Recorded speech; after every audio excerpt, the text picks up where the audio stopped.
Amanda Made. In today's video, we're going to be sewing a 1960s pattern, Simplicity number 4950, and we're going to be making this skirt. I think it looks so cute. It almost looks like a half apron that someone converted into a skirt. It's going to be really comfortable and wonderful to wear all season long. I know this video is coming out a little bit late, and I'm sorry for that. The reason is the garden season is starting, so I have had so many extra things to do, like prepping the raised beds and starting seeds, and so it may be that videos get spread out a little bit further again. But let's go ahead and get started on this sew along. I hope you enjoy it, and as always, thank you so much for watching. Oh, and by the way, if you want to help out this channel, all you need to do is click that thumbs up button and subscribe, leave a comment. Those three things don't cost any money, but they help so much. Thank you so much. Let's go. Let's look at the instructions together. So, skirt view 2, unit 1, front. We're gonna do stay stitching, of course, and join the center front seam of skirt front sections. All right, let's get it out. All right, I've cut out all of my pieces in this lovely polka dot pattern. Look at that. Is that not the cutest cotton you've ever seen? I think it's gonna go really well, especially with this blouse that I'm already wearing. So, ooh, I'm really excited about this. I love wearing cotton. Actually, I've sewn primarily with cotton, but I have done a little bit with knits, and cotton is still my favorite. It's so versatile, it feels great on your body. And, well, what's not to love? There's so many wonderful patterns to choose from. So I'm gonna jump into stay stitching. I have the pieces on the floor. Actually, no, I'm going to transfer markings first. So let me show you that.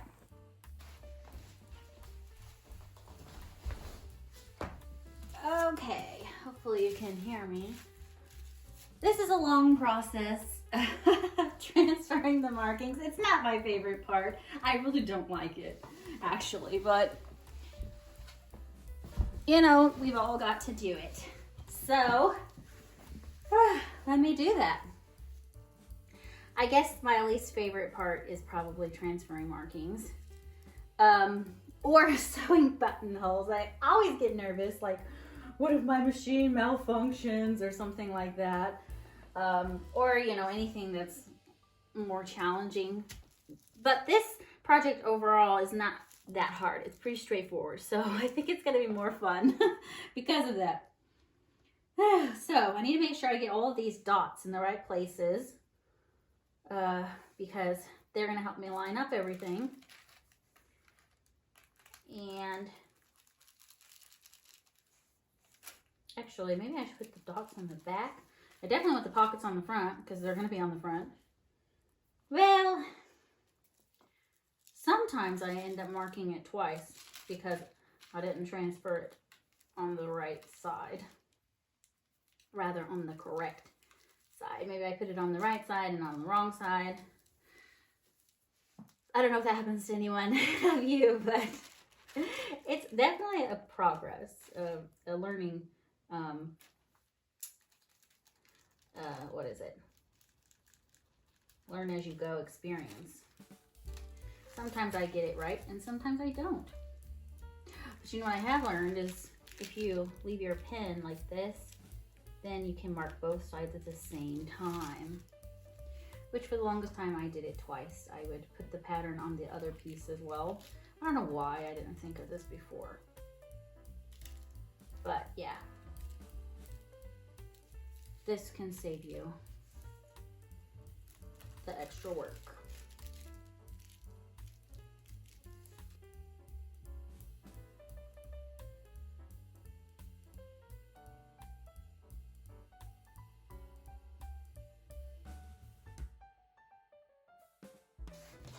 There's my markings. Now I'm going to stay stitch it and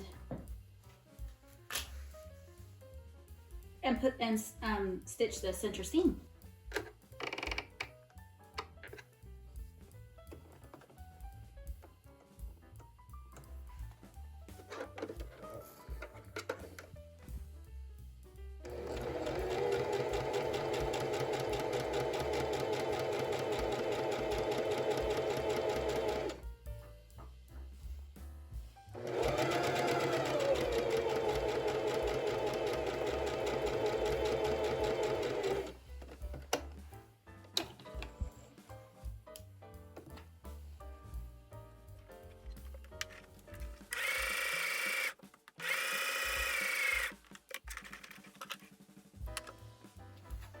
Now here I'm going to use a French seam for the center front.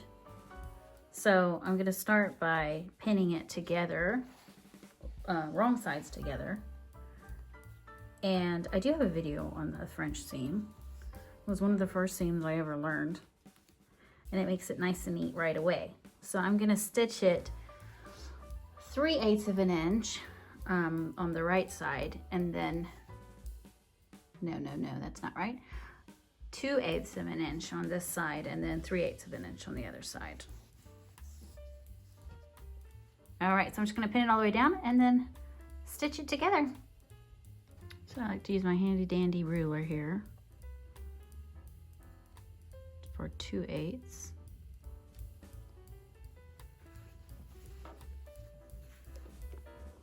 I can kind of see where that is.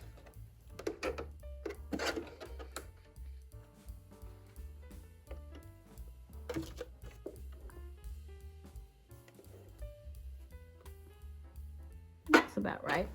All right, let's get stitching.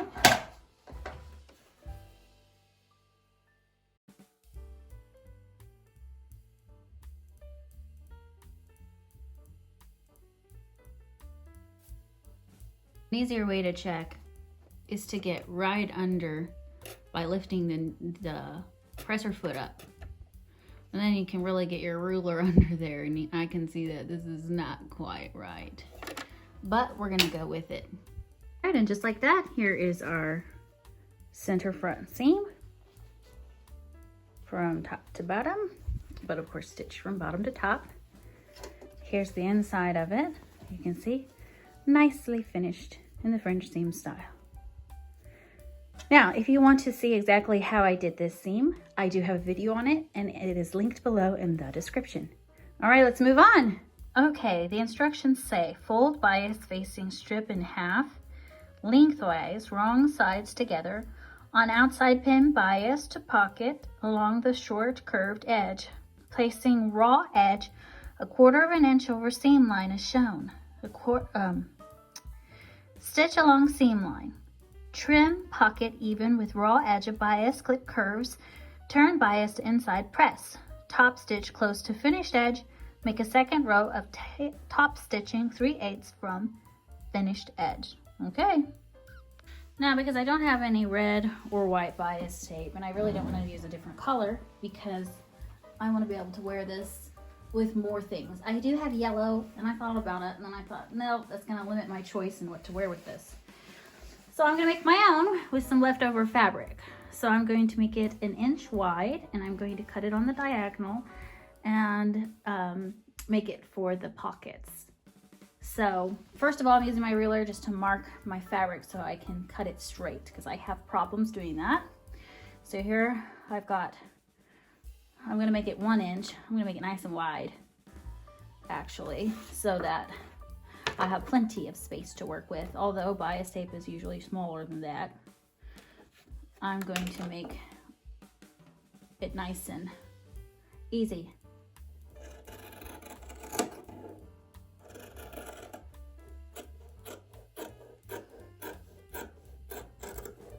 I'm hoping I can get this project done in 1 day. Usually I take more than 1 day, but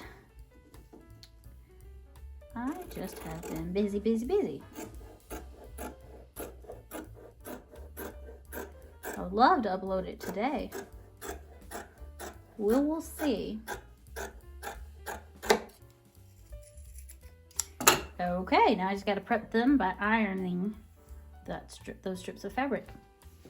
So I'm going to iron them and then come back to prep the pockets. All right, here's our pockets. I've got the bias tape stitched on. It's hardly visible. It was ended up being smaller than I expected, but it works perfectly. Okay, next step is to we did that one. Machine stitch along seam line on curved unnotched edge of pockets as shown. Press under edge along stitching. On outside, pin pockets to skirt front section along pocket lines, matching medium dots, having raw edges even as shown. Machine-based raw edges together. Top stitch pockets in place, close to inner edge. Make a second row of top stitching 3/8 from inner edge. So this is what we're gonna have it look like. Okay, let's do that. All right, I've got the pockets all prepped here.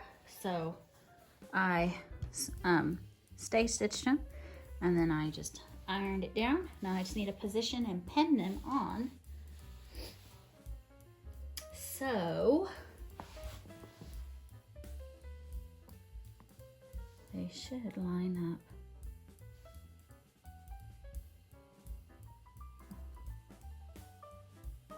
And they did show a little kind of flap in the picture because you want space to, let me see what I'm doing here. You want space to put your hands in and put things in. So let's see. I'll pin it first and then of course I can always repin it.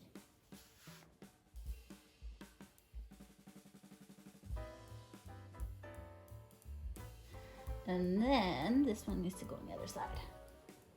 Pin it here and make sure nothing comes up. Okay, I'm ready to take it over to the machine and stitch down my pockets.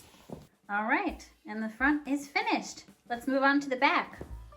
All right, we have stay stitching, of course, back and side seams, join front unit to back unit at side seams.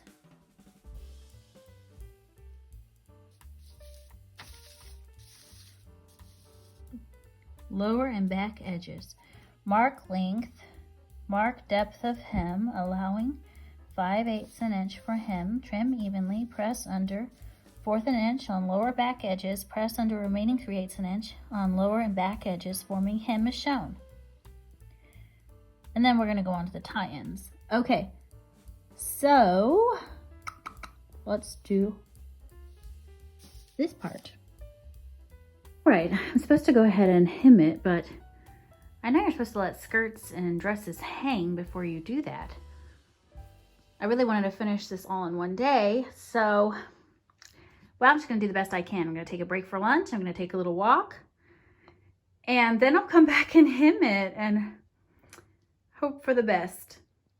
I did the seams just like I did the previous ones, but using a French seam, so I didn't go ahead and film that because it's exactly like before. All right, I'll come back and hem the bottom in maybe a couple hours.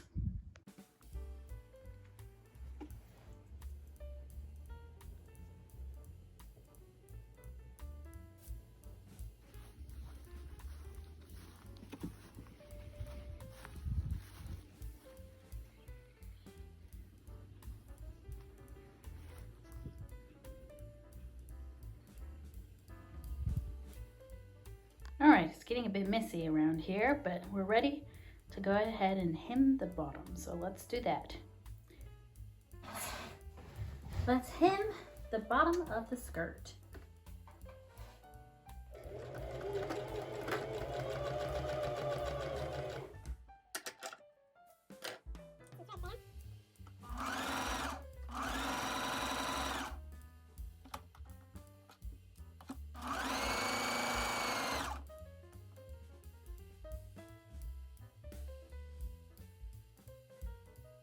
Tie-ins, fold tie end in half lengthwise, right sides together, stitch in 3/8 of an inch seam, leaving end with small dots open.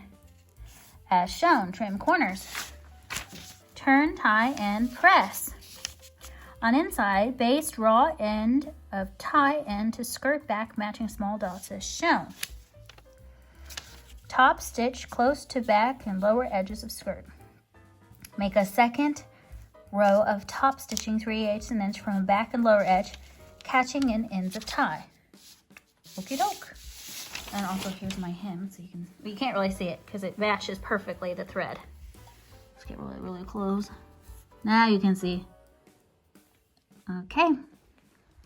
I am already out of time for today, so I'm going to finish the sewing project tomorrow.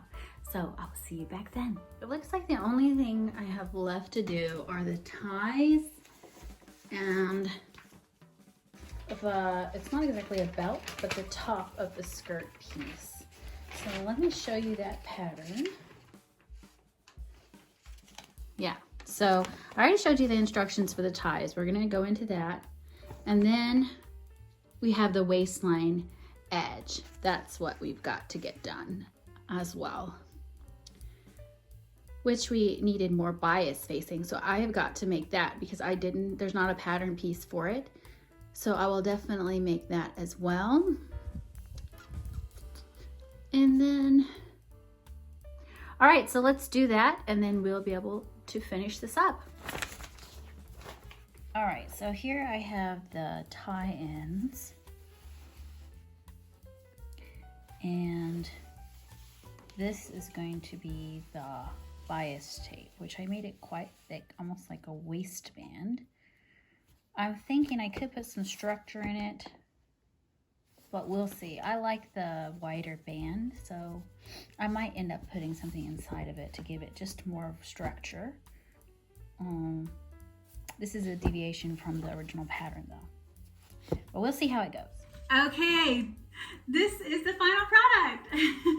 So here is the skirt. As you can see, this is the tie, the big spacious pockets that can easily be filled with things. And it looks so nice. Look at the back. It completely closes even without that loop. So I give this a thumbs up, an A+. I'm just so pleased with how it turned out. I love the versatility of this skirt because if you gain a few pounds, you lose a few pounds, you can still wear it. You don't have to worry about it becoming too small or too large. So I think that's definitely a plus. And as always, thank you so much for watching. I will see you in the next video.